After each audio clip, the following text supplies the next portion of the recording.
Welcome to Da Vinci's Discourse, where the minds of today's most innovative entrepreneurs are unveiled and explored. And my name is Kyle Campbell, your guide on this journey into the depths of the entrepreneurial psyche. So sit back, relax, and get ready to dive into the minds of the greats. This is Da Vinci's Discourse. Cool, let's jam. So awesome to have you here. Why don't you tell me a little bit about yourself? I'm curious.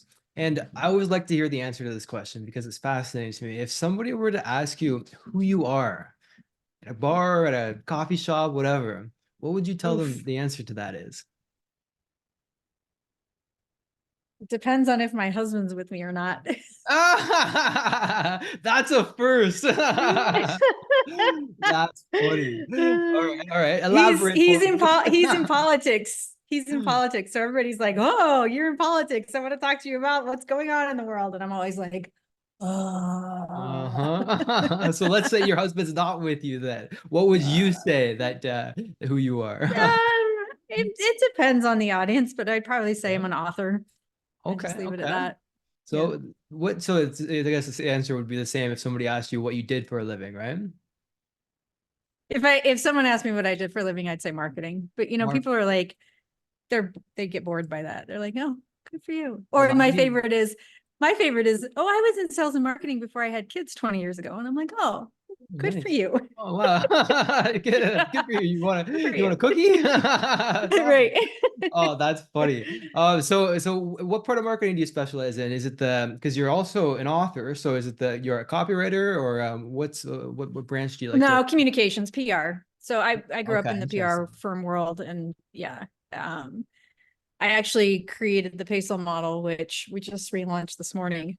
And it has sort of changed the communications industry, but what's the word I want? Like in the industry, outside of the industry, people are like, oh, that's nice. They smile and nod and like inside. Yeah. Just say. Yeah, exactly. I know exactly what you mean. Yeah. So usually I just say I run a PR firm. Okay, perfect. I love it because that's fascinating to me. PR especially is I love it. One of the ways I look at PR is using it to, I don't know if you define this as PR, but it's got the same mindset behind PR. One of the ways that I like to get in contact with people with big followings, for example, is I'll send them something that is, it's like a mini PR stunt, you can think of it as, where I send them something that's, it makes them wonder, who the hell is this person? Like, for example, I sent my mentor like 4 or 5 years ago. I sent him an Apple box, an Apple computer box, and so he's like, holy shit, there's a computer. Somebody sent me a computer. He opens it up, and I put weights in it and everything, so it felt like it was actually like a right. And then it opened it up, and then there's a letter inside, and it said on the front of it, more value than 1,000 MacBooks. And so I wanted to make it so that he didn't open it up and associate disappointment with the letter. Yep. And so I still had to continue the theme there. But I look at that as a mini PR stunt because it's the same. Yeah, for sure. That's awesome. Smaller scale, right? So it's interesting. What got you into PR? It's a fascinating career choice. Nobody ever asked that question. I was going to go to law school, and my mom got sick and needed a caretaker. And so I graduated from college and had about 1.5 years where I was taking care of her, and I needed a job. And a girlfriend of mine said, hey, I just interviewed for this job at a PR firm, and it's not for me, but I think you would be really good at it. You should interview. And I was like, I didn't even know what PR was. I was like, okay, well, I need a job. So I interviewed for the job, and I got it. And needless to say, I never went to law school. I just kept going. What did you love about it when you got started there? I don't know. I think I just loved that it came really naturally. And it was something that I discovered I had a passion for. At the time, it wasn't detailed this way, but a lot of what we do is writing, and that's my first love is writing. So being able to do that and get paid to do it without having to be a journalist that is scraping by was pretty compelling. Fair enough. Yeah, damn right. Let's look at it from an entrepreneur's viewpoint. Let's say a business less than 10 employees, maybe 500K a year or less in revenue. How do you look at, and we can kind of walk through the process step by step. If you were consulting for an individual, or if you yourself had a startup like this and you were looking at the PR, we can look at it like this. Let's say that I was you for a day and you're teaching me how to run PR for your company. So how would I start if I were you for the day? Where would I begin when it comes to marketing or running the PR? Beginning it so that I can get people start to talk about me. Where do we begin here? So if we're starting with a new client, or it's somebody like you've described, the way I would do it is I would talk about the PESO model. So the PESO model is paid, earned, shared, and owned media. And when you use all four of those media types together, you can build a really cohesive communications program that helps you build experience. It helps you build authority and trust via your experience and expertise, which is also important to Google. So, Yeah.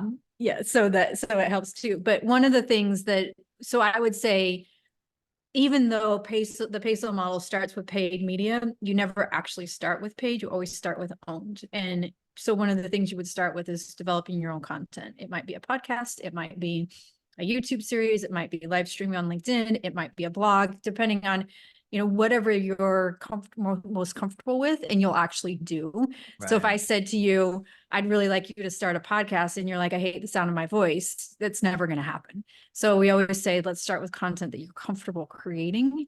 And then you'll use shared media to distribute it and to build community. You'll use earned media, which is journalists and influencers, to get attention and to gain credibility, and then paid media to boost it and reach new audiences. And what was the fourth one? Shared, earned, paid, and you named four, I think, right? Owned. And owned. Okay, interesting. So I guess the goal of the first three is to create it into owned at the end of the day, right? Yep. Yep. Okay, interesting. All right, so let's go into the shared a little bit. How do you look at getting traffic to your content? So we can kind of walk through the three until we get to the owned section. I think that's a good place to take this. So we'll start with the shared. Where do we begin in terms of, let's say we've got the content and we want to start getting more eyeballs on it. What do we do in terms of tapping into the shared one? The way I would answer that is it depends, which is a crappy answer, but it depends on, what the business is. So if the business is consumer, it's going to be different than B2B. But typically what you do is you'll find the social media network that makes most sense for your business. So if you're B2B, I highly recommend LinkedIn, and I highly recommend it from the perspective of using the creator studio, posting on your business and your personal pages, and really just using LinkedIn to its fullest extent. If you're a consumer business, it might make more sense to be on Instagram or TikTok or even Twitter, which I know we're not supposed to call Twitter anymore, but so it depends, but really finding where your prospective customers are hanging out and then spend the time there. Okay, so let's tap into the influencers a little bit, because they've already accumulated. So let's say we've got the platform, and we know that if they're business owners, LinkedIn. If you're looking for moms looking to lose weight, maybe it's Pinterest or TikTok. Right. Yep. Right. Yep. And so then within each of these platforms, there are influencers who have already collected together all of the target audience in one spot, where if you tapped into that somehow, you'd be able to, like, an instant windfall overnight for both of you, ideally, right? And so you can find these synergies, these relationships that you can tap into. How do you look at the influencer realm if you were to go about getting traffic or wanting to get promoted by them? You can pay them, or you can have some sort of relationship building with them. Yep. Let's go with the latter. Let's assume that we don't want to pay them. We want to build a relationship and a synergistic opportunity where they promote you and both benefit, and their audience benefits too. So how do you look at that? Where do we start in terms of tapping into other people's audiences? Again, it depends. Okay. So actually, let's generalize it, because regardless if it's B2B or whatever you're trying to sell, we can assume that we know the person who has the audience. So we can generalize it like that. So it doesn't depend as much, right? We got the people. How do we get in contact with them? Yeah, I think it depends on, not depends. I think it's related to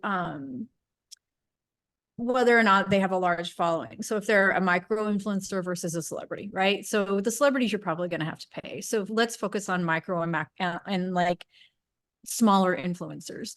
And really, that's about relationships. It's not any different than you would use what you would do with a journalist. So if you wanted to get into TechCrunch, or you wanted to be in the Wall Street Journal, or you wanted to be in New York Times, you would develop a relationship with the journalist who writes about your business or your industry.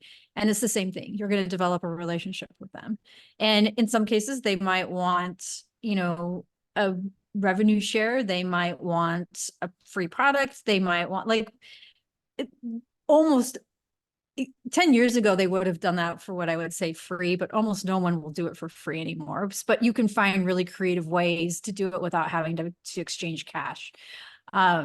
You know, like for me, I'm an influencer in the PR industry, and I like to test software out. So if you give me access to your software, I'm going to test it out. I'm going to use it in our business and see what works and what doesn't. And I'm going to be really honest about it, right? Like this, I really like this aspect, but this aspect could be, and then together you can decide, is that as an influencer, is that, and the business can decide, is that something that they want me to communicate or not? And sometimes they say, you know, let us go fix those things you don't like, and we can have another conversation in 6 months.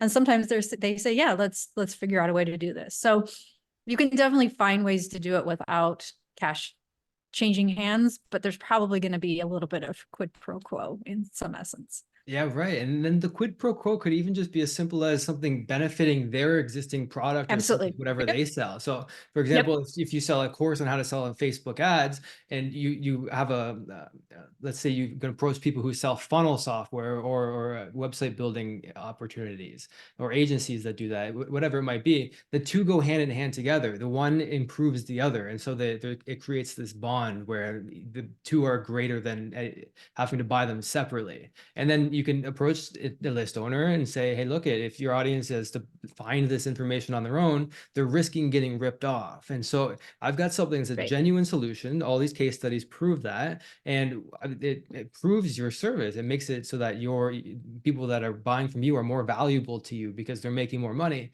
with the increased result. And I like your bracelets, by the way. I got distracted.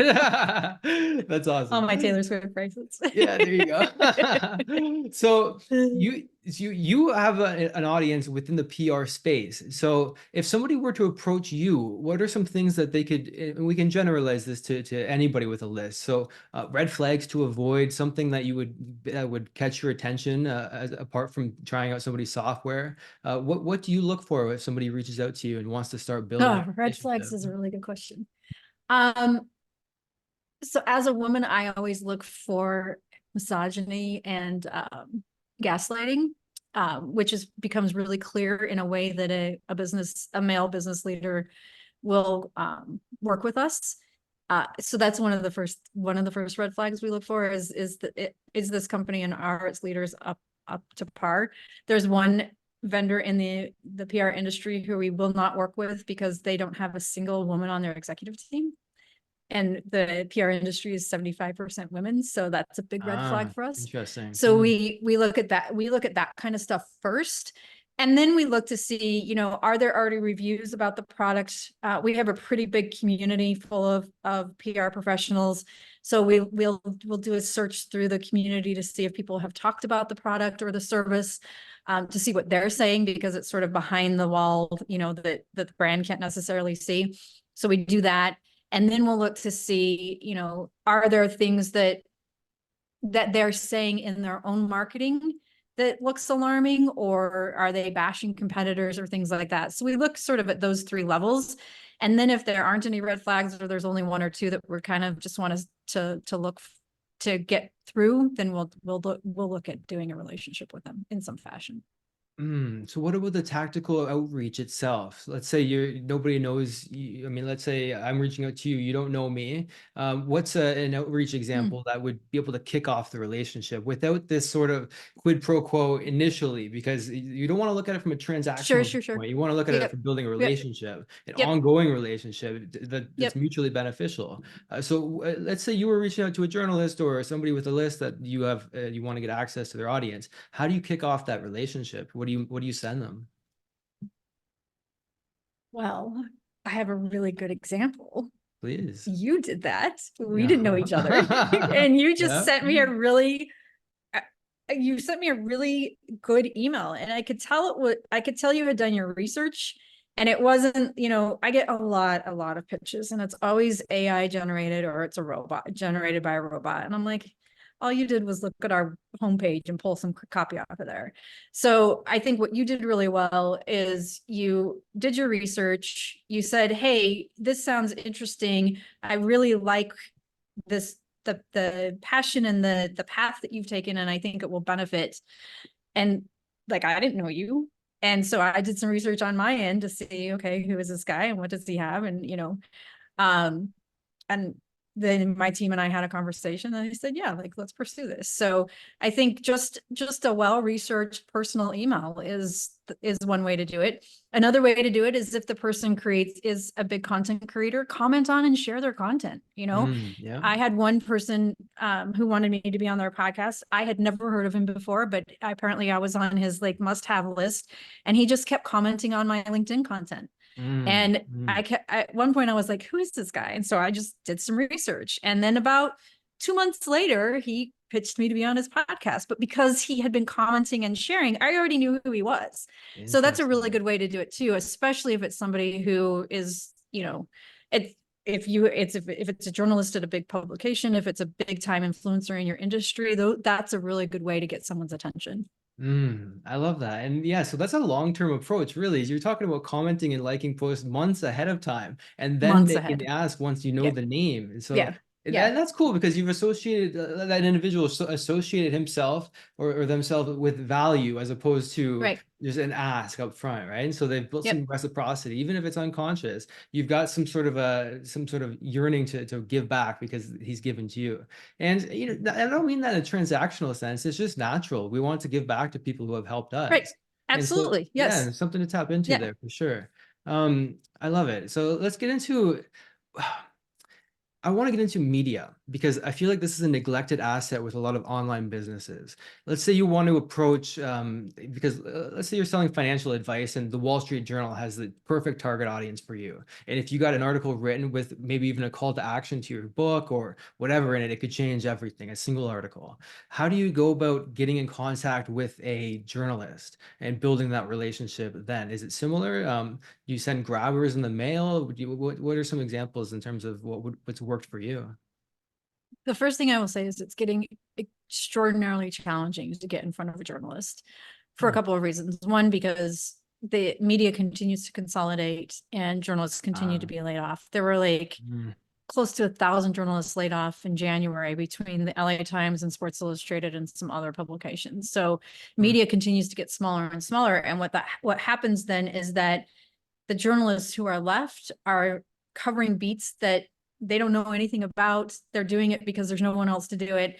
And their real love might be finance, but they're also covering toothpaste and cupcakes, right? Like and so their time is scattered. So one of the best ways to do it, first off, is some of them are still on Twitter, X, and a lot of them are moving over to Reddit to get story ideas. So do searches in both places so first of all, figure out who the journalist is by reading the paper, right? That's the first thing. And then search for that person on Reddit and on Twitter to see if they're in either place and if they're, pretty active. So you can engage with them in both of those places. So that's number one. Number two, again, comment on and share their content, because they're paying attention to that. They are more than an influencer. They are paid based on how many views their articles get and how much it's shared on social. So their feet are held to the fire pretty hard on that one. So if you can help promote their content, that helps. And a lot of them are freelancers. So they might have their own businesses. So if you discover that they have their own business, then it might be an easy way for you to share that content that they're creating, because a lot of them will have their own freelance business that they're creating blog content, or they maybe have a blog or a podcast or something like that. So I would say those three things: commenting on and sharing, Reddit and Twitter, and then see if they have their own business that you can help promote.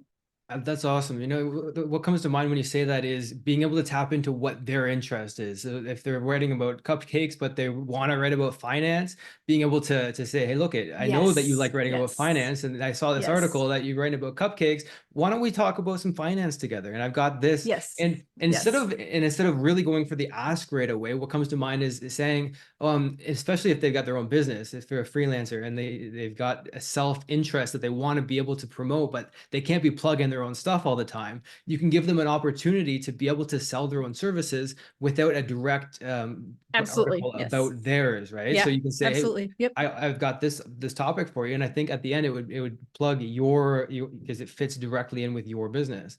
So Yep. look at what's beneficial, what they want, and then, so the question becomes, how do you know what's on their mind? Yes, through research, but how do you know what's on their mind to tap into? So that way you can know that this person likes writing about finance. If their writing is convoluted and they're writing about cupcakes, so It's it's a hard to great question. identify from somebody Yep. from just observing Yep. objectively. So how do you know what to leverage there?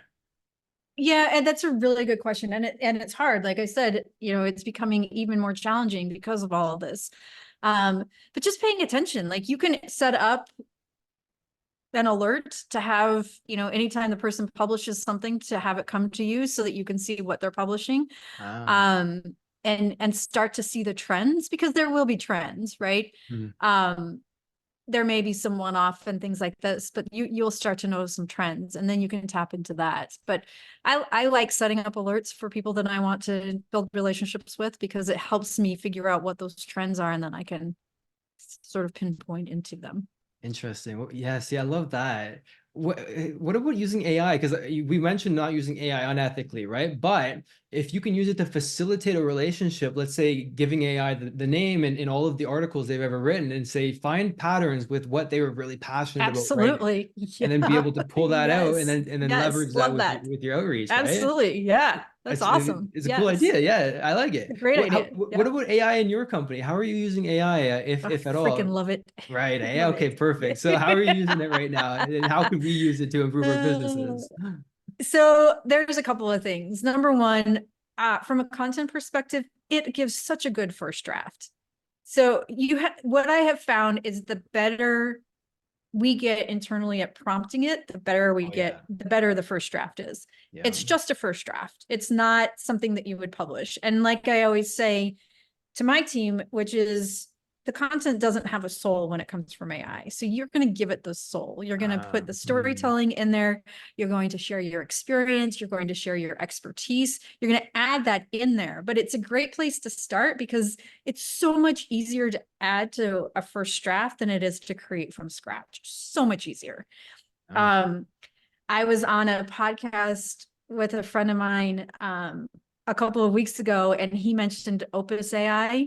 So oh they yeah. are taking their podcast videos and they're dropping the link in there, and then the AI is creating social media videos from it. So Yeah. I tried it last night with a client's YouTube link, and was like, oh, this is really, I oh know. my gosh. I know. I Yeah. can't wait So till it's good enough to be published without you having to edit it. Because right now you still yeah, kind of have to yeah. go through it, make You sure still have that to edit. Yeah, right. yeah, But yeah, soon yeah. enough, I'm gonna be able to It will plug my be. social Yeah, medias in, that it logs in automatically, and then I just yeah. upload podcasts and it's It's automatically amazing. posted. And It's zero time amazing. taken from me, and Yeah. the spread that Right, you can get on right. that. I know Yeah, I love yeah. AI for the leverage, and it's And amazing. even if you have to edit it or spend a little bit of time with it, it's significantly less Yeah. than you creating it from scratch. Significantly less. Yeah. So now you No have all this kidding. content I'm a big fan. I know there are people who are like, oh, it's going to take my job, and they're totally freaked out about it, but it has made us so much more efficient. Hey, I hope you're enjoying the podcast, and I want to let you know that I've got a free book that you can get if you want to tap into more of these resources. And you can get that for free at kylesbook.com. Back to the podcast. Yeah, no kidding. I think it's going to take people's jobs if they're not using it. I think the future of whatever Correct. somebody's saying that it's going to take their job, it's only going to take that job if they don't utilize it moving forward with what they're Right. doing.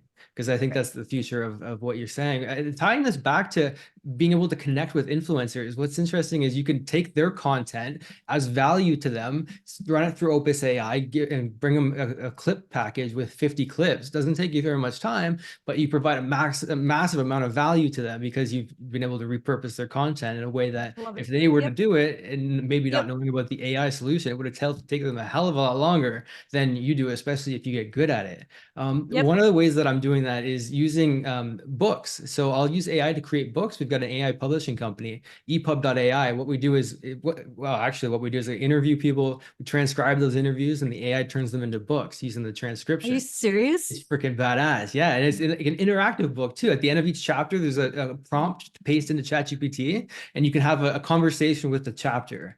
And so that's where the future of it is. It's exciting as all hell. I know. And since we've got the AI to do it now, I got to write this down. Write it down. It's a good thing. And then add this to it, because once you have the prompting to be able to do it, you can have it so that you can input a video, same as repurposing it on Opus, input somebody's interview they did with the president or somebody, you know, an influential interview that they're proud of. Take that, plug it into the AI, turn it into a book, and send them the book in the mail as a printed out copy of the book. It's another one of those PR stunts. And you get that in their hands and they're thinking, who the hell is this person? Nobody's ever done this for me before. It's my book, it's my words inside, it's my interview, and it's in my hands, and you can make a real impact with somebody doing that. What do you think about that? It's amazing. You know what else that would be good for is account-based marketing. So if you're a B2B organization and you want to focus on the Fortune 600 companies, do the same thing with create really specific content for them. That's really interesting. Yeah, and we can use AI to automate all of this, and it's I love it. It's a minimal input and a massive benefit for them. So That's amazing. It might take you an hour to do it, but it looks like and it feels like you put in like, I don't know, 24 hours, because it's a real content piece. Yeah. For AI, it would have been near impossible to do it. And so massive amount of value for a minimal amount of input. That's the way I'm using AI. Amazing. To connect with Amazing. influencers. It's amazing, right? I know, I love it. Yeah. For example, if you didn't reply and you're gonna kick yourself in the ass, I might have taken your content and an interview that you did in the past and sent you a book in the mail. You might have had a gift coming your way. And now here I am punishing you for doing the right thing and getting on the podcast. Look at me go. Oh man, but you see how but you can do that, right? It is so that's awesome. It's amazing. Yeah. So what are some of the other ways that you're using AI right now for, yes, the first draft? What about for creative thinking or using it to bounce ideas back and forth? What else are you using it for? One of the things we did is I just wanted to test it out. And this was probably about a year ago that we started this, but I wanted to test it out for a specific client. And so I built an AI specific for them. And it has their brand personas, their messaging, their values, all of that in it. And now, because we've been doing it for a year and it has built upon itself, I can go into it and I can say that one of the brand personas name is Jessica Roberts. So I can say, please write an email for Jessica Roberts that does this, this, and this, incentivizes her to take this action, and should include this, this, and this. And it does it, and you're like, this is actually really good.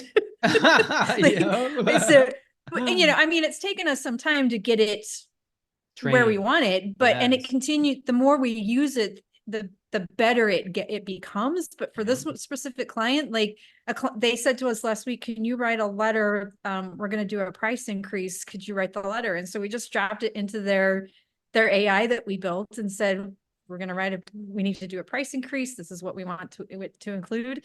And it shot it back in like 3 seconds. And we probably spent 15 or 20 minutes, you know, massaging it and making sure the messaging was correct and send it over. And they were like, this is great.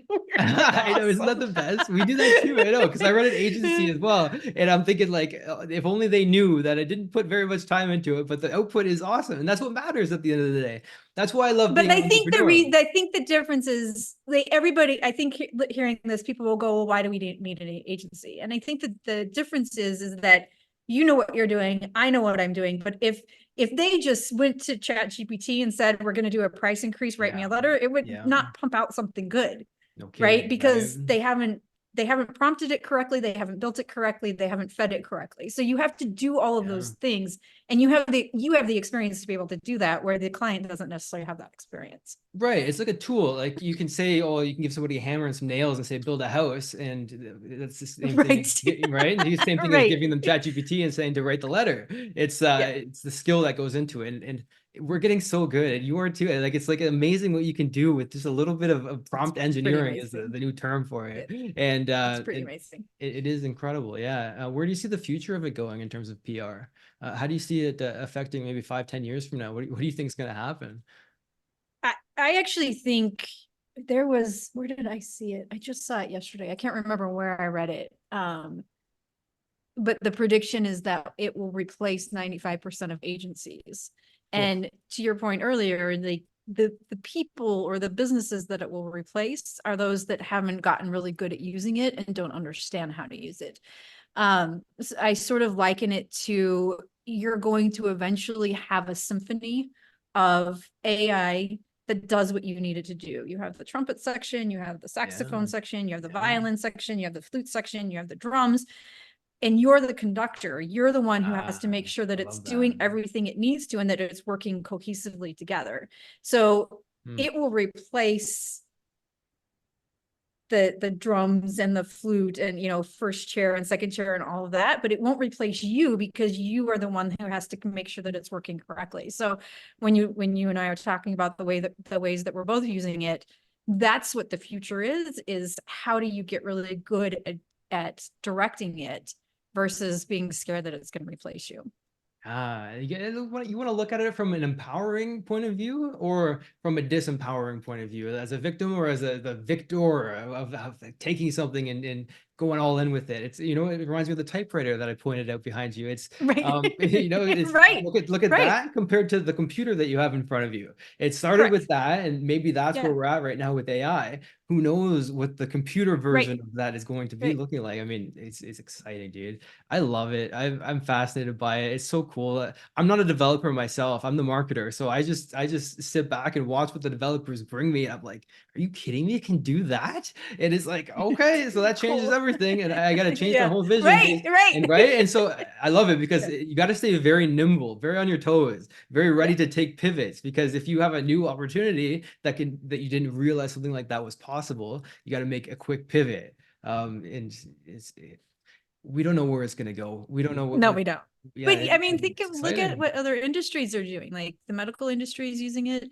Lawyers are using it. You know, really highly skilled professional industries are using it. So if they can use it, we certainly can. No kidding, right? And so I actually modeled something from the medical industry with it.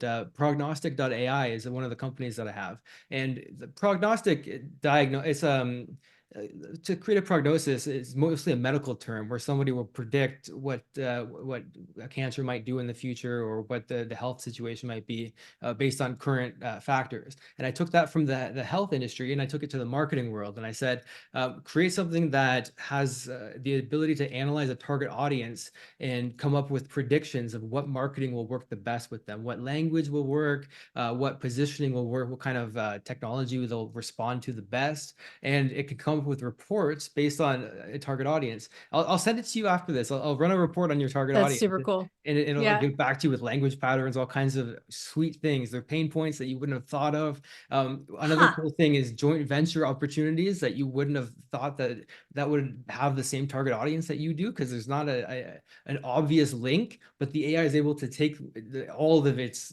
training and be able to say, hey, look, at the people that are interested in making cupcakes are also interested in let's say cutting or gardening. Fascinating. Right. And so it's like, you wouldn't think to make that link by yourself, but the AI is able to analyze, for example, what it can do is look at all the Amazon reviews and analyze somebody's profile who reviewed a program or a product like yours, and be able to say, okay, so this person also reviewed a book about cooking. And then it looks at, okay, so there's 100 reviews like this. It analyzes all their profiles, and then it'll come up with patterns based on what their similarities are. And then you can go to the influencers within those categories, partner with them, and bring that data to them as a way to get into the door too, because you've got proof. That's amazing. Yeah, it's so cool, man. I love it.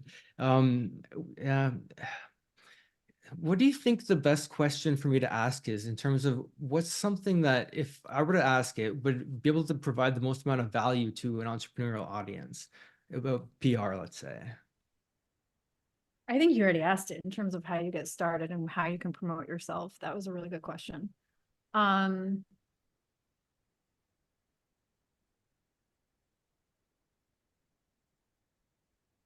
I also asked the AI question, which was good.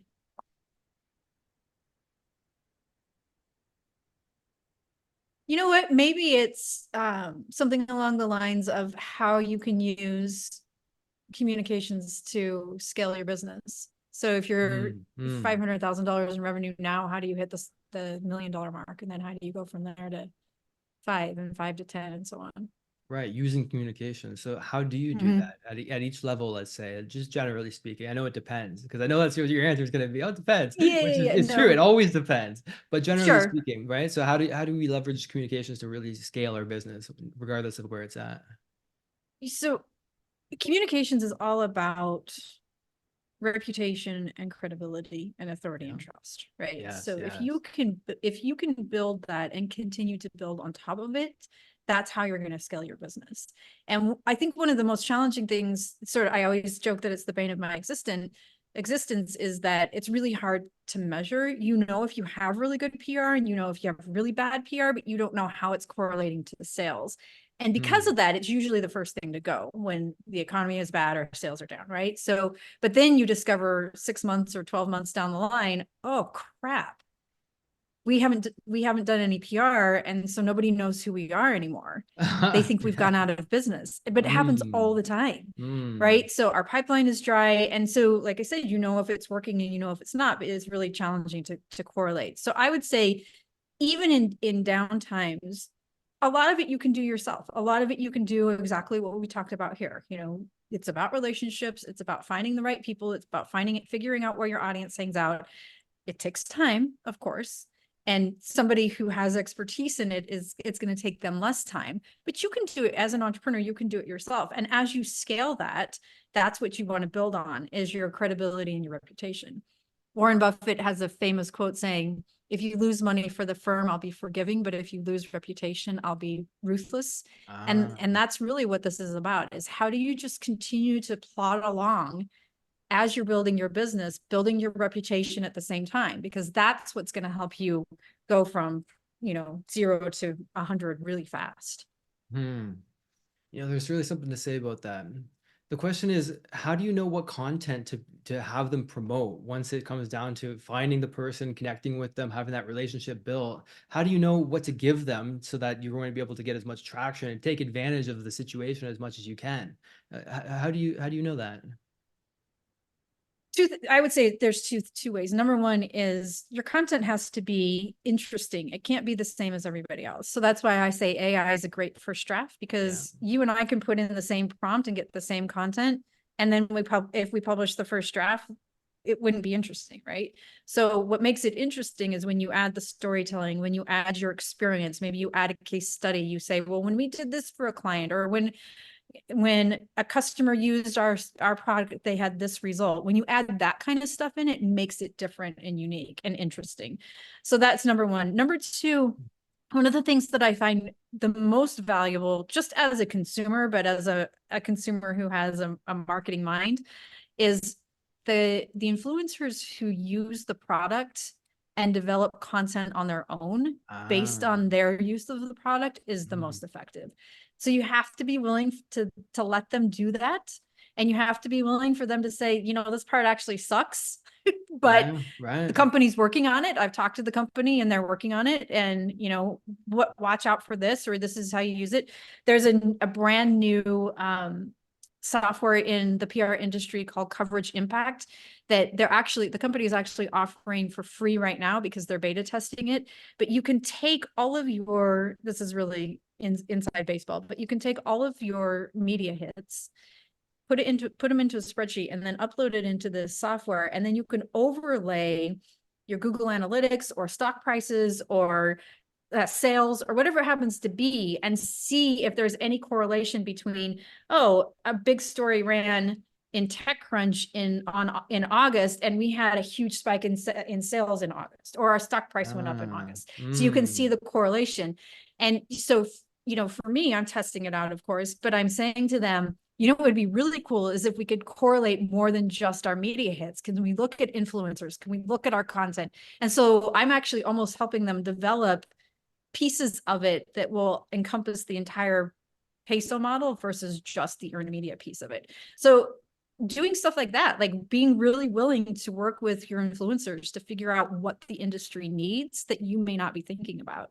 Right. You know, that's so cool, because one other thing you can track with that is the sales. And you can correlate the actual sales with the partnerships and figure out this Yep. partnership worked really well. This one didn't work Yep. so well. And so you could, you know, use that data, and it's so easy to analyze data too. You can upload the CSV files to the Excel right. files Yep. to ChatGPT, Yep. for example. I did Yep. that today. Yep. I Yep. took quiz results from a campaign that we ran, sent it to ChatGPT, told it to give me specific, I ran a prognostic report on it actually, and it told me all of the pain points that are likely to be, because this is the thing, it doesn't just give you the data, it also is able to analyze the data and give you actionable steps based on it. And when it comes down to somebody writing the negatives about your product or service, if it comes down to that, if they've used your product or whatever it is and they found some negatives with it, the fact that there are negatives in the report too makes the whole thing more credible. And so and this is fascinating. And so, and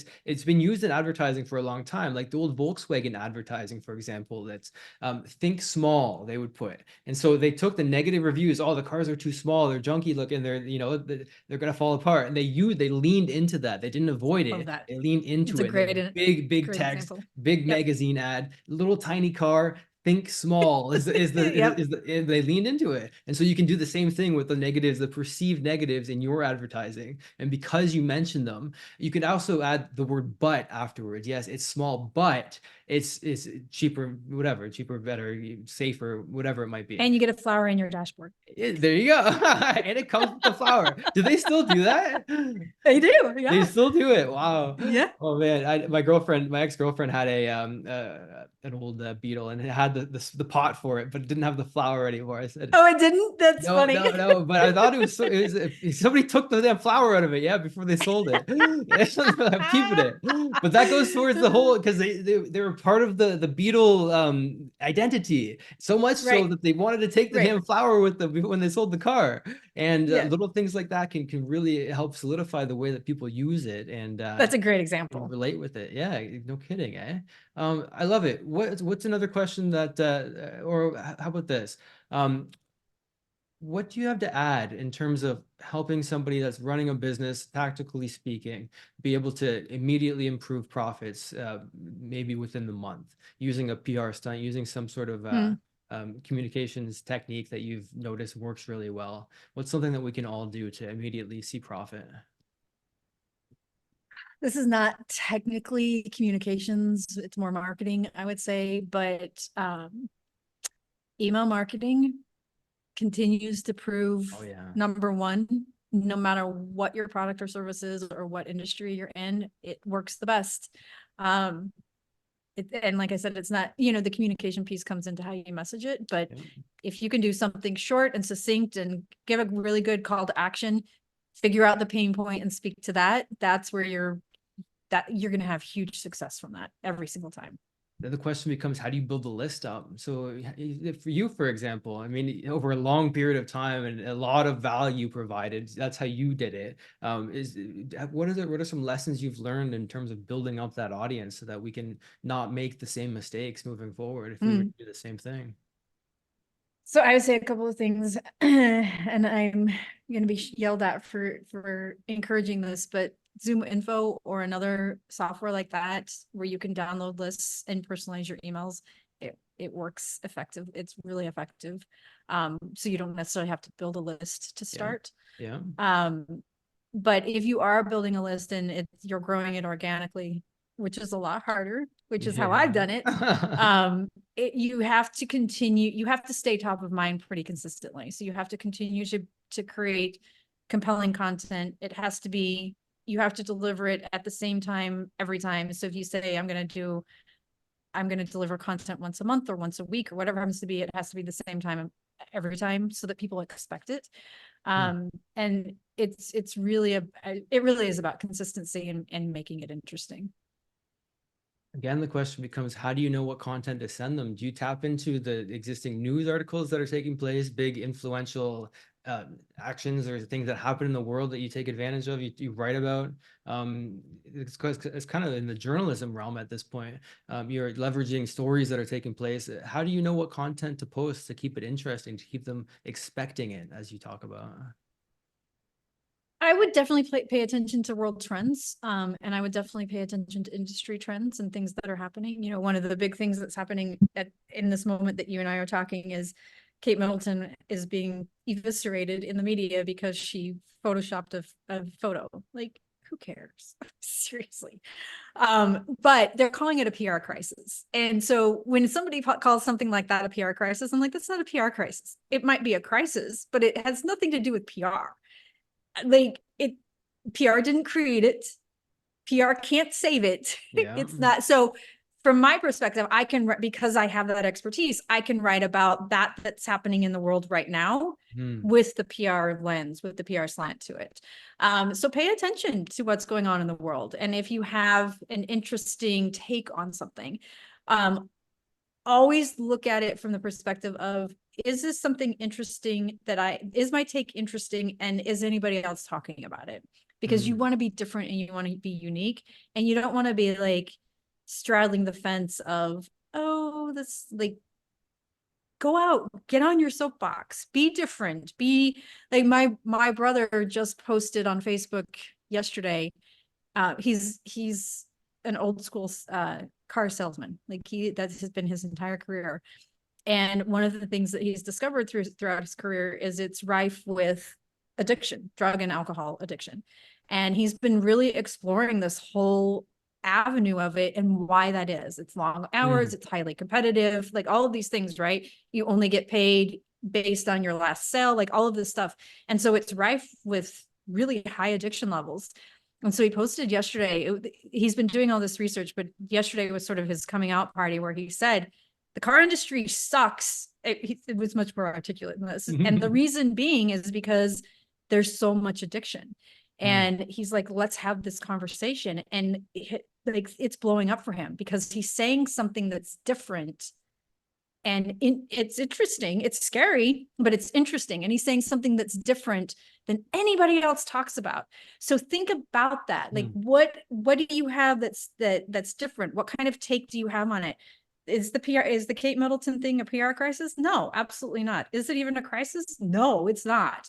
So I can do it from that perspective, right? So think about it like what's happening in the world and how your take on it is a little bit different than everybody else's. It's hard. It's freaking hard. But if you can do it, then you have an opportunity to go viral and really pull in a lot of traffic really fast. And then you've got to deal with the massive success, the overnight success that people talk about. Yeah. But what about crises? Because we'll all face some negative PR or some negative publicity in our life at some point. How do you handle, like, let's say the Kate Middleton example, because we're already on it. How would you, if you were handling her publicity, how would you take care of that situation? How would you position it? The way I think about positioning it is as she cares about you. I like to flip negatives into positives, see what the other side feels and looks like. So if that was it, photoshopping a picture, was it to make her look different, is thinner? What was the goal of it? Nobody really knows. The conspiracy theory is that she had this abdominal surgery in January, and the theory is that she just hasn't felt well enough yet to take a photo, which is fine. Like, we've all been there. Okay. So if I were advising her, I would have her go out in public pretty quickly and just show everybody that, because people are like, well, maybe she's dead, and maybe like, come on. So I would have her get out in public pretty fast, even if she's not, feeling her best yet, but just, that's one of the things I would have her do pretty quickly. She did apologize and just said, I'm an amateur photographer and I use Photoshop. Like, who hasn't done that, right? But I think, we were talking about reputation and credibility and how, as you're growing your business, to maintain that and build upon it, because people are really forgiving in a crisis if you've built really high reputation and trust. you're going to Mm. have a 24-hour news cycle of people being mean to you and saying negative things about you. But if you've built really high trust and you Mm. handle it well, you apologize and you do the right things, it's not going to be an issue. But it's when you sort of hide and you don't apologize or you Yeah. blame somebody That's the else, that worst. becomes, Yeah. Like we're with Trump with the last election, for example, blaming. I mean, like, I don't care what the truth is or not. I'm not political. I don't like how he handled the blaming others because it put him in a victim role, which is against the branding of how he positions himself. So it was incongruent. When it comes to the Kate Middleton thing, I would position it as look how much she you can take the authenticity route where it's you she cares so much about what you think that she felt the need to do this. Maybe that's not the right way to do it, but you can take the negative and turn it into a positive. So if she photoshopped it, maybe it's that she's human, like we all have, and you have the opportunity to make it so that it's Right. actually a bonding experience. The negative Yes. turns into a positive, and Yeah. without that, then you wouldn't have had the opportunity to connect with your audience the same way that Yeah. you do because of it. And the Yeah. whole no publicity is bad publicity thing is I don't know if is a little bit black and white there, but it depends on how you react to it. And if you can create some authenticity with it, is another chance to connect and really show your human side. And I feel like people appreciate that. I love it. I think we've covered some interesting topics today. Anything We've else? gone like the whole gamut. I know, seriously. It's like the 4 years of university in 40 minutes here. So what else do you have to add before we kick this off? Anything that you want to throw in? Man, I think we covered a lot. Yeah, we I'm did. going to check out your EPUB for sure. I wrote down some notes. Cool. Right on. I'd be actually, you know what I'll do is I'll take this and I'll turn it into a book for you, just so we can we sell the books for 5K, but it really doesn't cost us that much because we've got the AI that That's now that awesome. we've Good for invented you. it and invested That's in it. awesome. So it doesn't take us that long. So yeah, I'll do that for you and we'll see what happens. So I had fun. I think we covered way more than I expected. Pretty rapid fire. Yeah, we too. covered a ton. Yeah. And I had fun. So thank you for being here. I appreciate it. And Oh my gosh, it's my pleasure. it's my pleasure. Let me take the credit. It's my pleasure. What are your social media handles? How do we find you? Spinsucks.com is the best place to go and everything's there. Perfect. I love Everything it. Spinsucks. It's easy. Perfect. How do you spell it? SPINSUCKS. Right on. Okay, awesome. Thank you so much for being here, and we will keep in touch. And I'd like to have another episode with you in the future because there's more to be fleshed out here, more in depth in terms of the surface level, because we covered a lot, and I'd like to go deeper on some things. So maybe we'll have you back. So That'd be great. I would love to. Awesome. Okay, so I'll talk with you soon. Thank you. Okay, thanks for having me. All right. I hope you enjoyed that podcast episode. And if you want to get a free copy of my book, go to kylesbook.com and you can get a copy there. I'll talk with you soon.